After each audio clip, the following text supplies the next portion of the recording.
you ready? It's the Roundtable with me, Robert Bannon.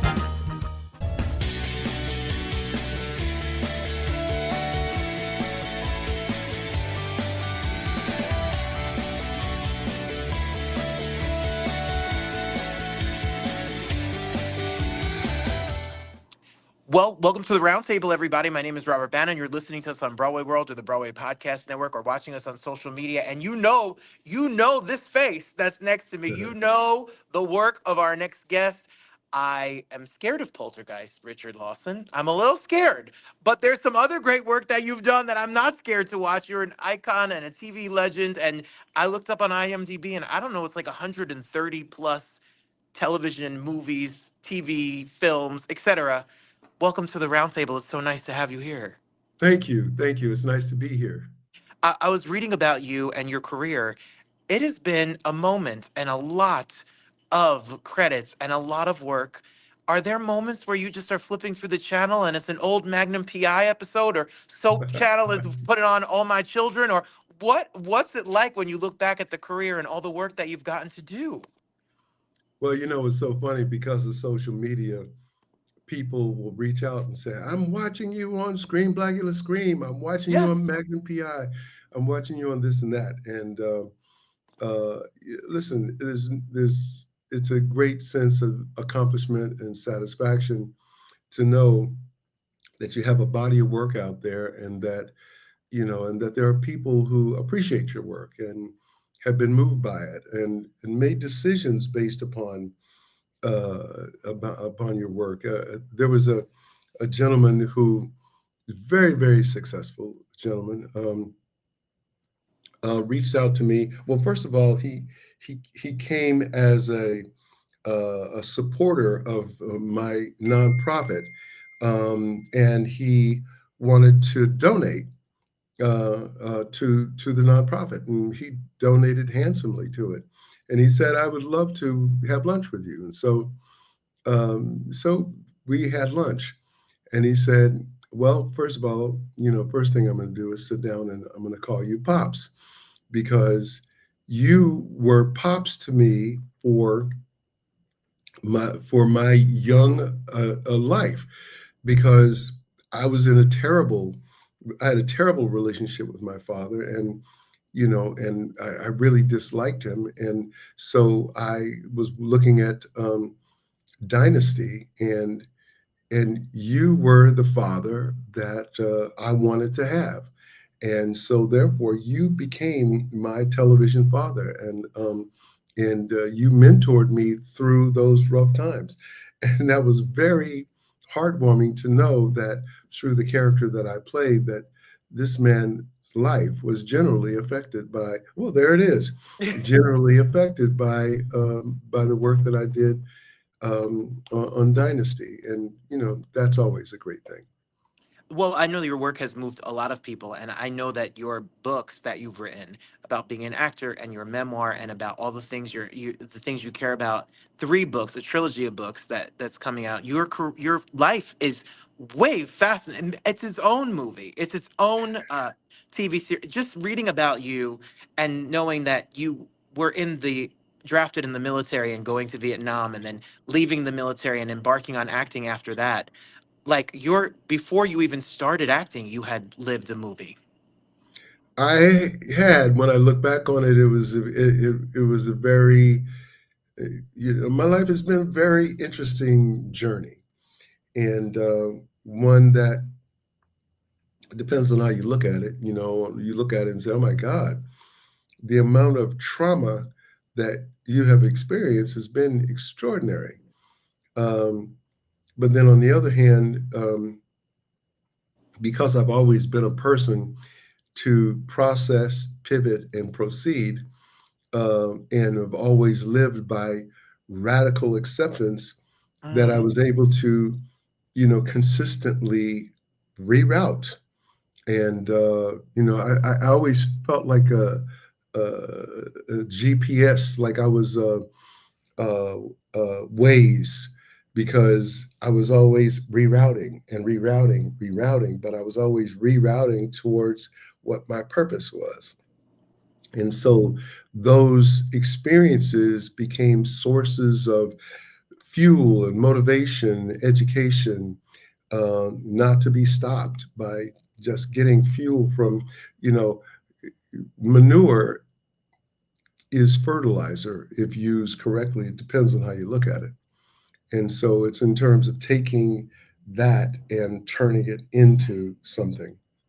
Well, that's what you've literally done and worked. You know what, you talk about acceptance. I was thinking about you and reading about your career. In 1971, your first film role is in Dirty Harry. Yeah. And in 1971, playing a gay man was more taboo, way more taboo than it is this 50 something years ago. And you get the job and you take the job and you embody it no matter what society says, no matter what the times say, because there was a story that needed to be told. Was it hard for you to take a role like that? Were you just like, I have to tell humanity? Not at all. I didn't have a, I didn't take on those considerations. Those were other people's considerations. The one thing that I really understood and embodied was the fact that I'm an artist, Mhm. and our job is to challenge and to become a sounding board for the realities of this world. And so the character happened to be a gay man. It had no aspersions on what I did. So I was always able to separate who I was from what I did. Right. And even though the world would always have a raised eyebrow, like, well, if you play a part like that, then, you might want to, go get some therapy to figure out whether that's really your inclination. And, the only not to say that who therapy helps, the right kind of therapy can help anyone, but for me as an artist, I had no considerations about other people's concerns. They weren't my concerns, and you're welcome to examine, judge, objectify, whatever it is you want to do. Because once I play the part, it doesn't belong to me anymore. Amen. I hear that. That's 100% true.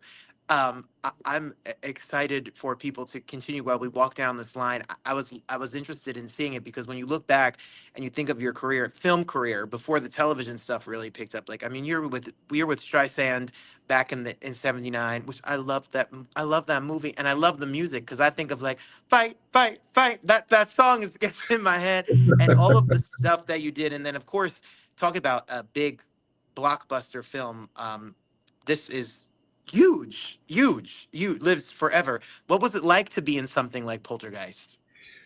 Well, it was special on several accounts because Steven Spielberg, wrote that. That was his baby.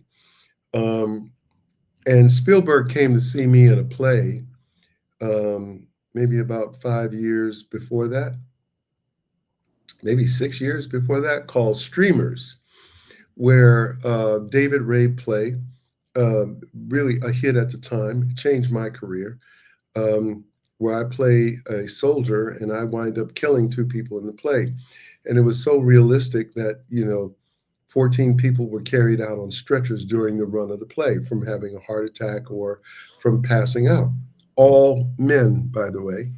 And and that really jumped my career off. And on opening night, I never will forget that uh, Jack Palance. I came out the dressing room into the backstage area, and Jack Palance grabbed me by the arm and said, "My God, you were great! You were so brilliant. Thank you for that." And over my shoulder, I heard someone say, "See, Stephen, he's really not that character." And I turned around, and it was Steven Spielberg and Amy Irving, who he was married to at the time. And he said, "You know what? I really didn't want to meet you because anybody who could play that part had to be like that character, and you're nothing like that guy." And so, in meeting him in that circumstance and knowing that that part and the way I played it had Oh, such an impact on him, that when the role in Poltergeist came along, and he called me in for it, it was just sort of full circle that I was going to have the opportunity to work with Steven Spielberg, who I was a huge fan of, going all the way back to his first film, Duel, which he created a monster film, a horror movie, and there were basically 3 or 4 characters in the whole movie. Dennis Weaver was the victim driving that car, and he stops in a coffee shop, but you never see the driver of this gasoline rig that was like the monster in the film. And it was so simply done, but so beautifully directed that it was like, this guy is a brilliant young director. And it turned out the opportunity to work with him and to see, how brilliant his mind was, even though Toby Hooper directed it, but Stephen was on the set daily. Um, it was really a wonderful, wonderful experience. Well, that film, with like many of your films, lives forever. It will be a part of cinematic history Yeah, for real. And then your career has been so interesting because when you look at it, it really bounces between, you've lived a very healthy career life in film and television. I mean, including miniseries and things like V. I mean, if you look at V and as time goes on, or even more recently, if you look at the Tyler Perry stuff that you have recently just done, like Divorce. This is a good scandalous show, or the All My Children and the soaps of it all. You have done, I don't, God knows how many episodes of television. So yeah. TV and film. Um, is there a big difference as an actor about how you approach them? Is it a part? I know soaps are different than doing a feature because you're filming pages every day. What's it been like to live in both worlds? Well, they are different worlds, driven by different parameters. Their stage, which is where I began and where I started, is where I believe most actors should get their discipline from and their knowledge from, because once the curtain rises, you have to take that journey to the end. Yeah. There's no cut. Let's go back. Okay, from okay, take one. Oh God, let's take that again. Take 27. No, there's only one take, and you have to do the whole thing. That requires a certain set of things that you must know and do in order to be able to grab an audience and keep them. Um, Soap operas are very different. The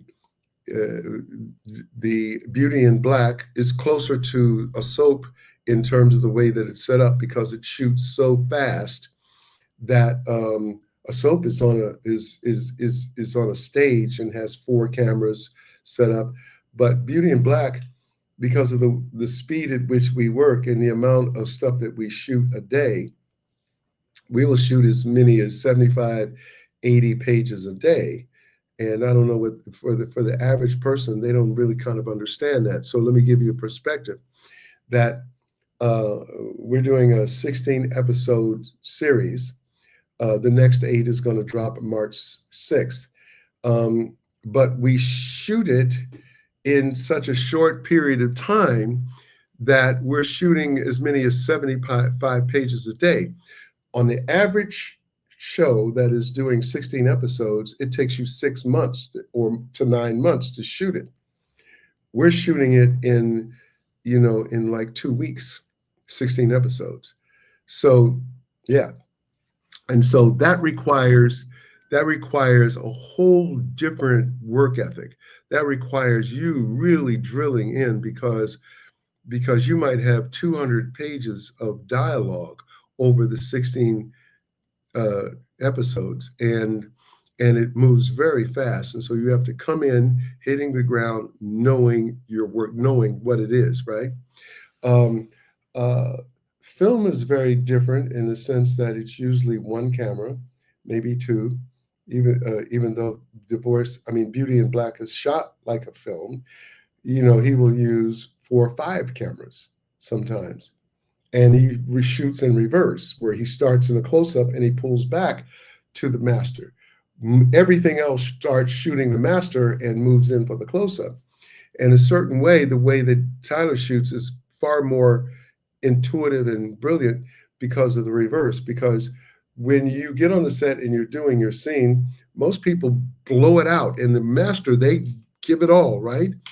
And 40 takes later, when you get to the close-up between master, 2 or 3 masters, tighter masters, over the shoulder, 2 shot, tighter over, dirty over on both sides. So you're looking at, 25, 30, shots from both sides. You might have 50 takes of the same thing. So by the time you get to the close-up, you might be bone dry because you crying 50 times versus first time out, you get it and you back it out, where the wide shot is you're not going to catch the emotion in a wide shot, right? So it's something kind of brilliant about that.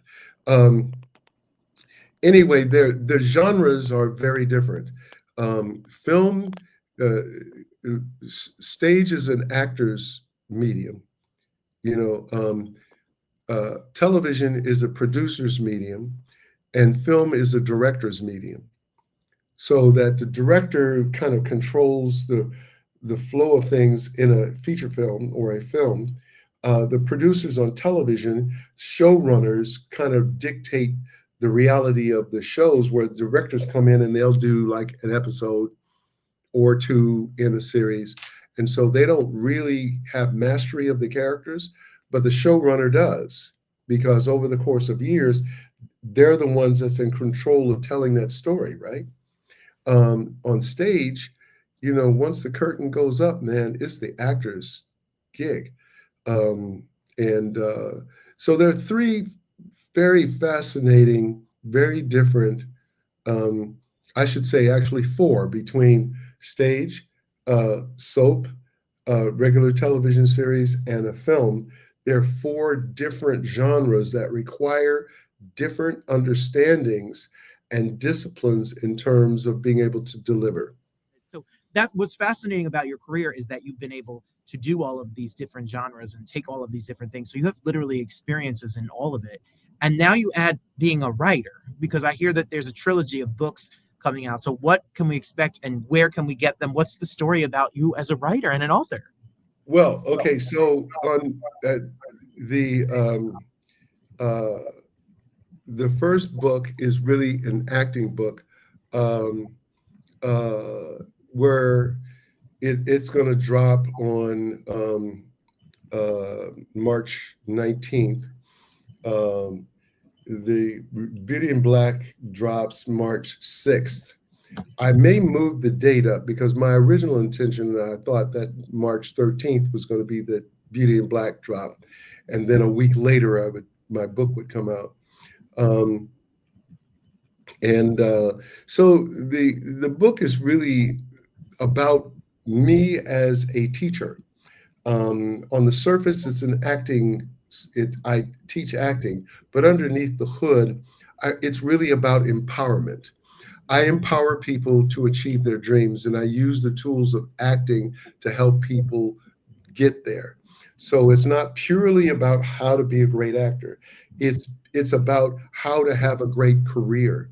What's the journey of an artist in terms of having a career? And so I deal with not only the techniques and the exercises and things that one has to know as an actor to be able to deliver a good performance, but in order to have a good career, there are many other things that one has to control. And when you look at show business, there are 2 different words and there are 2 different realities. Show is about being an accomplished artist, and business is about how to monetize that. And so I deal and start the first book. Book 1 is about show of business. Book 2 is about business. And so I help people understand what it takes to have a solid career that is your own creation, some of your own invention, and connecting that to your purpose. And we take a look at what your postulates, goals, what your plan is, what your policies are, what your principles are, what your assets and liabilities, and you create this journey and vision for yourself because it's driven by your purpose. I know what my purpose is on this planet, and no matter what it is I'm doing, whether it's acting, writing, whether it's teaching, um, giving a seminar, doing a speech, it is driven by the same purpose, and that is that I want to help people to achieve their dreams by being able to identify what those dreams are and to be able to put that in an actionable form where you are headed towards that GPS, that vision and that goal for yourself in terms of where you want to be, what you want to do, who you want to do it with, and the kind of life that you want to have. And so that all of my books are some aspect of that in terms of taking your life and targeting with backward thinking with forward motion, that with that desire that's out there, that and these actions will get me there because I've looked at that target, worked my way back to where I am, so I see what I need to do to take those steps to get there. And that's the through line between all of my books, even in terms of, so there's the artist journey, book 1 and book 2. There is Process, Pivot, and Proceed, which is my memoir, and then there is a yet untitled empowerment book where I deal with my precepts and how to apply those to your life, like do your best and forget the rest. Dreams don't have expiration dates. Never let your expectations get higher than your gratitude. I have 250 of those things, and how they apply them to my life and to my work, and to my teaching. So the writer has always been in me. This is the first time I'm actually publishing it. This is a big deal. That's a big deal for people. And I wish I was, as a young actor, had a book by somebody who's worked like you worked, so that I can have the blueprint and the questions and the kind of the deep connection to the art and who I am as an actor to kind of put these questions by someone who's done it, literally done it all. Yeah. And the thing that is for me is that I've been an actor since March 7th, 1969. Yes. Technically, I've touched 7 decades in that period of time, the 60s, 70s, 80s, 90s, et cetera, et cetera. And as a working actor. And since 1980, I was the protege to Milton Katselas, who was arguably a preeminent acting teacher after Lee Strasberg's death, because of the number of people that he taught, that I taught as well, because I, was his protege. So he would teach like the first scene of the night, and I would teach the rest of the scenes of the night. And so that, people like the people that were part of his school were people like George Clooney, Michelle Pfeiffer, Patrick Swayze, Giovanni Ribisi, Jim Carrey, Doris Roberts, Jenna Elfman, etc., Catherine Bell, on and on and on and on. And then when I opened up my own school, the people that I touched, I've been a part of a lot of people's artistic journey, and the combination between me as a working actor and me as a eventually master teacher, that those two disciplines of knowledge is really the culmination of why I wanted to write that book, because not only could I teach it, but I also could do it. And so I always wanted to be, create a do as I do, because I wanted to say, let me show you by doing it that I'm not just talking textbook. I'm talking experience, and I don't want to ever ask anyone to do anything that I haven't already done. Well, that's what is so great about it, is that I love acting school and I love acting teachers, but then to have a teacher who is out on set, active, working, understands the business side, what it's like to be represented, what it's like to go on auditions, self-tape, and to show up on set, and how to be prepared, and how to do a preparation when you're in a trailer and you are rushing to set, or this is what you can offer that sometimes other people don't have the real life experience. And now you can get a copy of it and you can read it and get ready all from Right. home. Right. Is the best place we could follow. If we follow you on Instagram, we can get information about Yeah. the book and about all the things that are coming up. Yes. Yes. What's it like now? You started out, when you're talking about the movies that you started out, the TV shows that you started out. Now you are the person on set that is the person that has had the 5 decades, that has put in the work. Now all the younger actors, when you go to Tyler Perry's set, when you're in the studio or where you're working, they come to you. They grew up watching your work.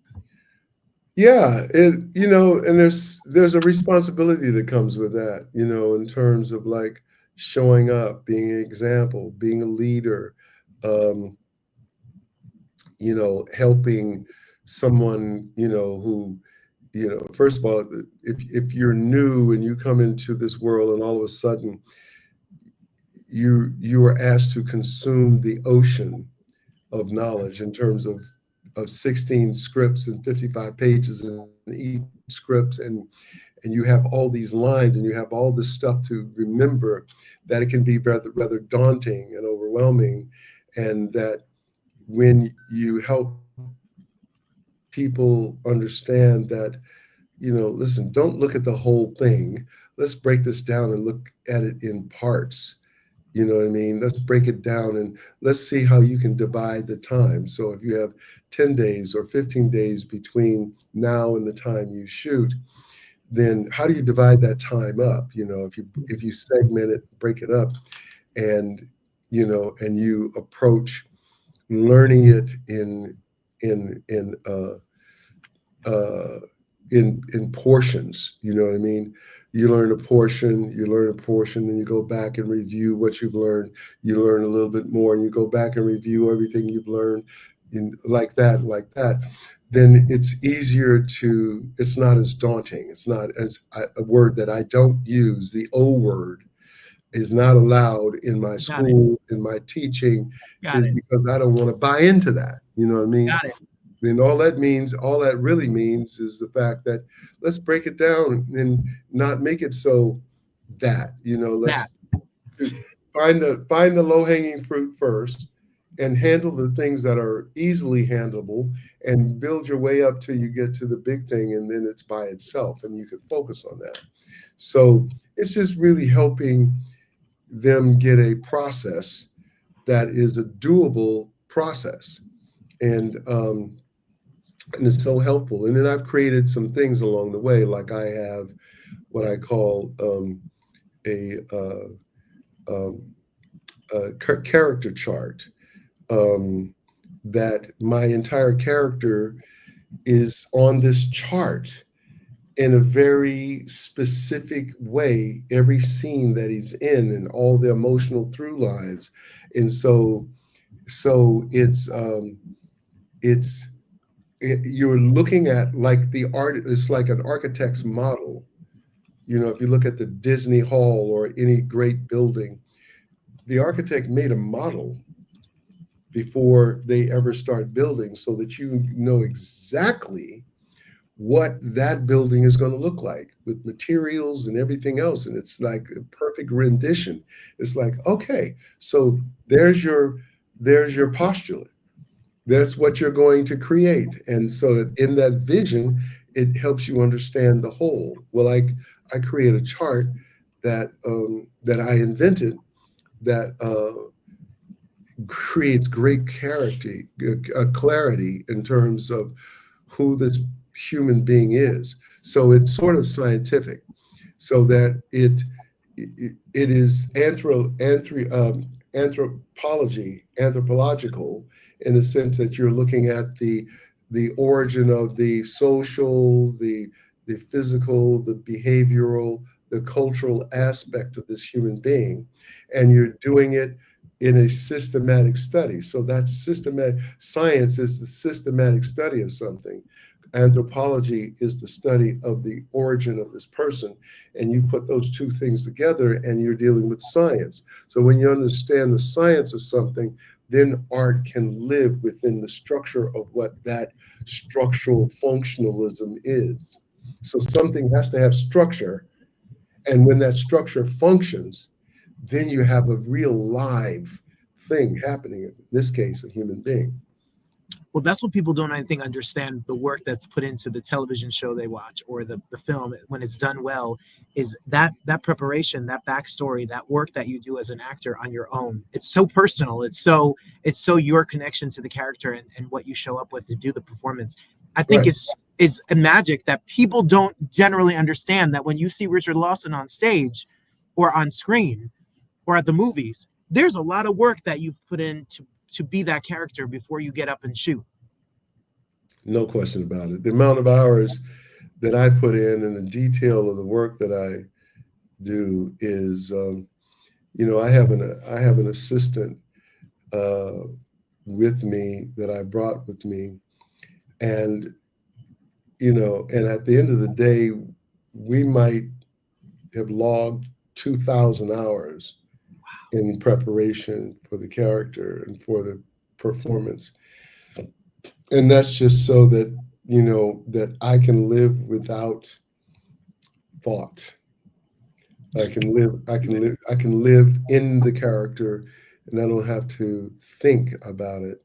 I don't have to try to remember the lines anymore, like all the details and the nuance of this character, idiosyncrasies and behavior of this character is well in me. And so therefore I can just play tennis, meaning that I can only respond off of what I'm getting. Yeah. And we play tennis, and in a great tennis match, you don't know what the next stroke is going to be, whether it's a lob or, backhand or down the line, whatever. You got to play the game while you're playing it. And that's the beauty of being able to do this work so you can forget it. That's, you must have, that's what my acting teacher taught me back in the day. You do the preparation, you put in all that time, and then you let it go, and it lives underneath you in the subconscious of your body, and you go out there and you live the character and the humanity that is the character. Speaking of humanity, and everybody, Mr. Richard Lawson on Instagram is what we're going to follow. I'm going to follow, so then we can stay up to date. And the book comes out in March. The new season of the show comes out in March. Is a big month, so everybody get ready, because it's all. The show drops March 6th. My birthday is March 7th. The book comes out March 19th. He's a Pisces. That's why he's got all the emotions, because he's a water sign. I get it. Both of my parents are Pisces, so just imagine that. So, and speaking of family, your children are in this business. They are very successful in their own right. But you as a father, how was it? How did you balance the home life, the family life? You're a big career. Like that is that's a big responsibility. It is. And the balance is always a challenge in terms of doing the things that's necessary for your children to have you, and that you're there for them, and that to balance your family life and your career life, because sometimes my career has taken me all over the world, and so to understand that I might have to go to Australia to work, which I've had to go to Canada to work, or Mexico, or Europe, Amsterdam, wherever, India, that you're out of the country, out of town for periods of time. Things like, my acting class, the master class that I, go, that's my gym and where I go to, was on Saturday morning at 9. Well, that's also baseball and basketball and soccer and stuff like that. So there's always the challenge of trying to balance that world, and it's never easy, and and sometimes people will get disappointed. And so somebody is going to be disappointed, and hopefully you balance the which way the disappointment arrow is pointing, whether it's pointing towards me or whether it's pointing towards them. And at best, if you can find a way that it's 50-50, then you're blessed. Even though, even when it's 50-50 from the other side, they're going to claim that it was more than that the needle was more in my favor than theirs because of their needs. And so it's a very challenging thing. And one of the things that I do in teaching, especially with people who are considering families or who have families, is that one must take a very serious look in terms of what you're getting into and what you're doing. Otherwise, you get into deep seated disappointments and years of blame, shame, and regret because you didn't give enough time. Right. And so going into it, Bless you. No, bless you. going into it, like for instance, over the years, over the 40 some years, I probably taught tens of thousands of artists. And one of the things that was always looked at was, especially for women, because they're the ones who take the brunt of this decision, they're going to get married.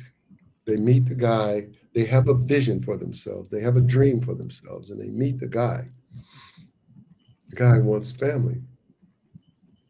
His in-laws, his family, her in-laws want children. Her parents and her family wants children.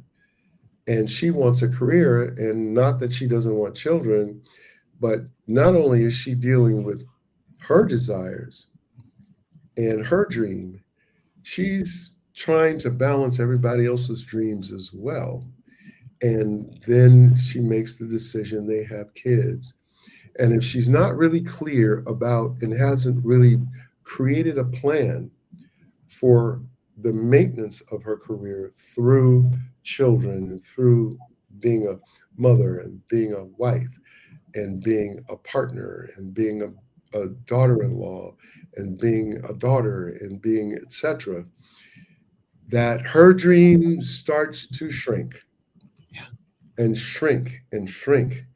And sometimes 10, 15 years later, when they've been the great soccer mom and they've been the, costume person helping the children's theater and et cetera, and dad is going on and he's worked and such, her career is dormant.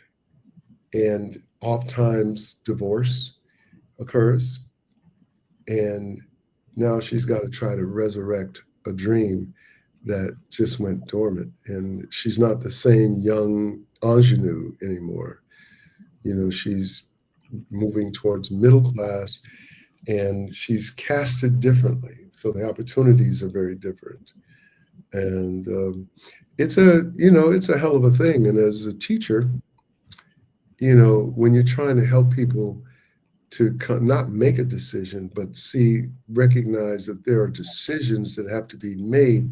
God forbid, don't go into this blind and don't let love be the guide without the understanding and you at least taking a look and assessing the reality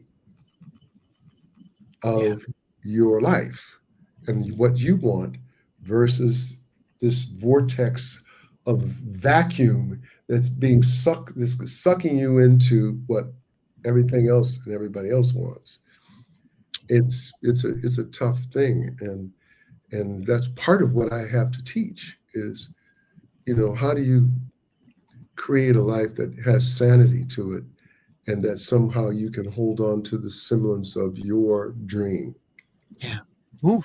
Well, listen, you talk about an acting book, you need to get the book. You talk about a memoir, I want the memoir, because you got the stories, and I thank you for all of the time and energy and work and miles and time away from home that you've given and your family to give us entertainment and give us joy and show us humanity. Thank you. I hope you know that your kids are superstars, and I'm in Detroit, so if I ever get in trouble in Detroit, I'm just going to mention their names because Yeah. and your work and your body of work has given us so much joy and will live forever. So thank you for being a prototype and a pathway to having an amazing career and in all the genres. It means a lot to all of our actors and artists out here. Thank you so much. I appreciate it. And, it's like I've been in this business 55 years, and I had the great fortune of having a revelation in my very first production that I was put on this earth to do this. And from that day to this one, I have been on vacation. So, I've had nothing but joy, and I'm clear about why I'm here and what I'm doing. And I couldn't be more grateful than to continue doing it, and to be able to hear the nice things like what you just said. I really appreciate it. Well, if you're listening to me, everybody, make sure Divorce in the Black, Beauty in Black, and the book, The Actor's Roadmap: Navigating Career and Show Business, is all coming out. Everybody, watch it, stream it, follow Mr. Richard Lawson on Instagram, and there's going to be a lot more work left to come. You'll be flipping through the channels, and guess what? You'll be seeing this face because there's a lot of work. Yes, indeed. Thank you so much for being here. Thank you so much. Appreciate it.